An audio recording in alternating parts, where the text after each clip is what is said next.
out of the ordinary insights. Brought to you by Investec Specialist Bank. Welcome back. You're still watching Captains of Industry. Still in the hot seat with me is Gerard Brandjes, the Vice President for Nokia South and East Africa. Gerard, let's get into a bit behind the company. Again, year and a half at the helm. What's that been like from a talent retention perspective? And who makes up your staff complement at Nokia South and East Africa? Do you have a lot of expats, or is it truly about bringing talent in from the ground and building them up in the company? So underpinning our entire strategy and our business operation is our local talent. And local talent development is one of the most important things that we do at Nokia. So if you look at the complement of staff we had spread across the African region, most of them are effectively local.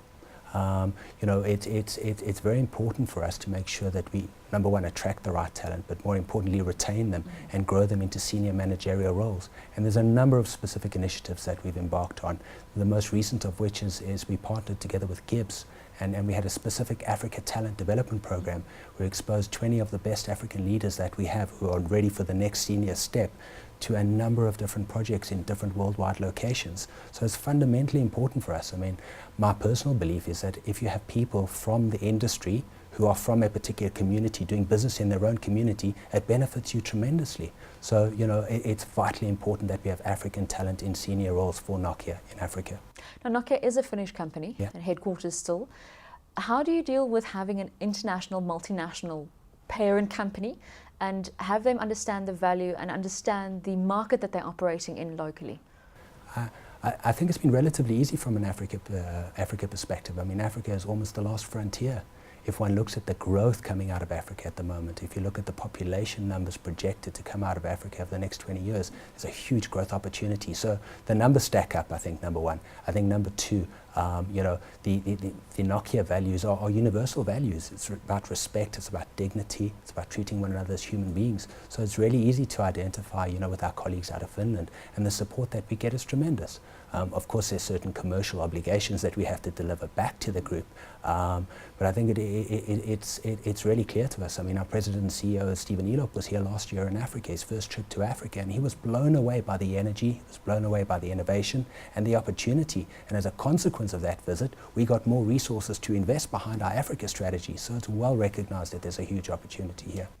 Now, as Vice President, you have a leadership role to play. What would you say is your leadership style? I think very much in line with our Nokia values. I'm pretty straight, I'm pretty direct. We speak our mind, but we do it in a respectful way. And I think those values are values which identify with Nokia. So I like to be open, I like to be transparent, but I'm not one who tends to politic around and sort of mince one's words. So we straight, we direct, and we get on with our activity on the ground. Now, you've been with the company a number of years. How do you retain your key leadership around you to grow with that journey? Because we live in a society and from a job perspective where you don't necessarily work for the same company for 20 years anymore. How do you retain that key talent so that you just don't build someone up and they get poached by the competition?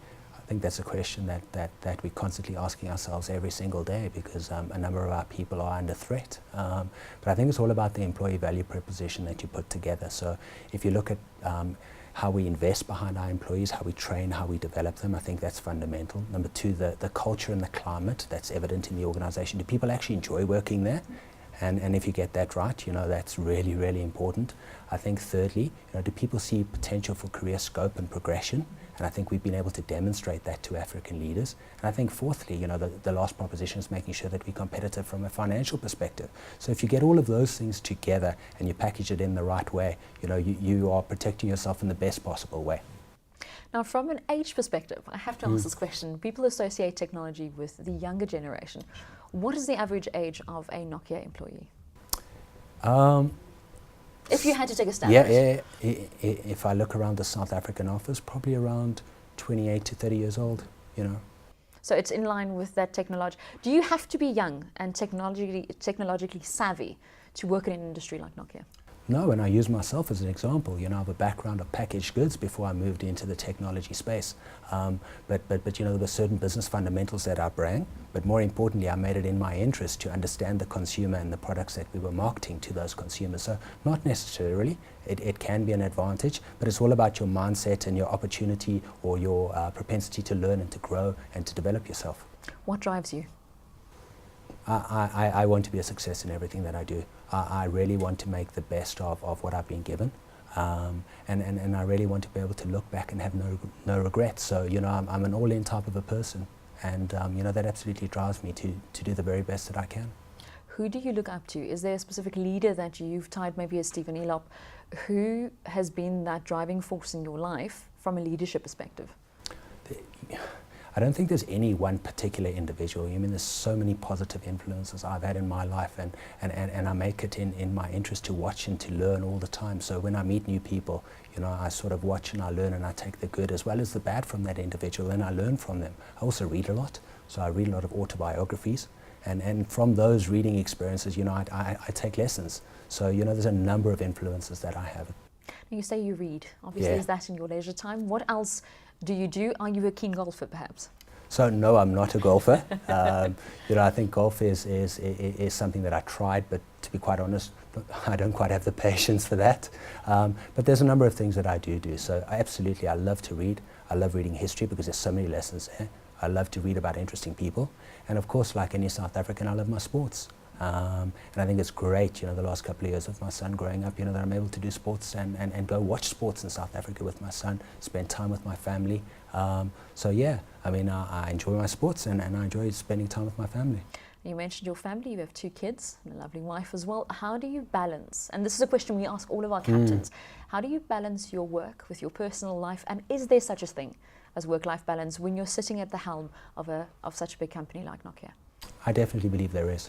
So there are times when the pendulum swings too far, and perhaps there is a lot of work stress and there's a lot on my plate, but there's also times where I can actually take a bit of a step back and dedicate more of my time to my family. So it's all about finding that balance relative to what's on my plate at that particular point in time. But I do, you know, think there is balance, and what helps is when you have life rules. You know, that unless there's an absolute crisis, I won't work on the weekends. Unless something personal has happened to an employee, again, I won't work on weekends. So you sort of, as you age and mature, sort of put rules in place which help you govern that work-life balance. What does your average working day look like? There is no real average working day because I do travel a lot, but if I'm office-based, typically starts at about 7:30, 8 o'clock, could be a breakfast meeting, and then into a multitude of business meetings, partner meetings, customer meetings, one-on-one with my key staff and the key talent, looking at numbers, you know, so there's a multitude of different things. I do travel quite a bit across the African continent, so often a lot of preparatory work for my travels in terms of whom I'm going to be meeting and some of the business objectives. How important is it to travel in the areas which you operate in when you're expanding your footprint on a continent like Africa? I think it's always important to be connected to what's happening on the ground, and that's one of my leadership traits, you know, that I want to see it for myself, and at points in time I'll get my hands dirty. So it is really important. Yes, you have to empower and trust your people, but you also have to show your people that you're there with them in the daily operations and the daily battle that we have out on the streets every day. Now, we mentioned that you've been as VP for a year and a half now. How long do you see yourself sitting in the VP role? Are there plans to expand into different territories? Do you ever have aspirations to move out of the African continent? I think for now I'm in a really good space. You know, I'm learning, I'm energized. There's so much innovation happening across Africa, and if I think of where I'd rather be right now, it is in Africa. There's such a huge opportunity. So for the foreseeable future, I'm really happy to be in Nokia, in Africa, and back home again. What is your plans for the next, let's say, 10 years in terms of the company? Where do you want to take it? What is aspirations for Nokia, not just in East and Southern Africa? What's the plan for the 54 countries that make up this continent? So I think, you know, Nokia has been in existence for almost 150 years, and during that 150 years, we've reinvented ourselves so many times. You know, we used to make, you know, rubber boots. We used to generate electricity. We even made TVs. So, you know, the industry will change, no doubt. And I'm really enjoying being part of that at the moment. So, you know, for the foreseeable future, I'm really happy to be in an industry that is changing, on a personal learning journey, and as I say, back in Africa where the growth is. Gerard, what's the legacy you hope to leave behind the day you decide to hang up your boots and step away from Nokia? I think there's so many different aspects to that. I think I'll first focus on the legacy to my family. I want to have brought up children that are well grounded and have a real sense of what's right and what's wrong, and given them the very best in life. I think that's probably the most important thing. I also then want to look back on my accomplishments and be measured by the caliber of the people that I've worked with. You know, because there's a true measure of any leaders is really the caliber of the followers that leader has. So I'll really look back on the people that I've worked with, how they've grown, how they've developed, and I hope that'll then be a positive legacy for me.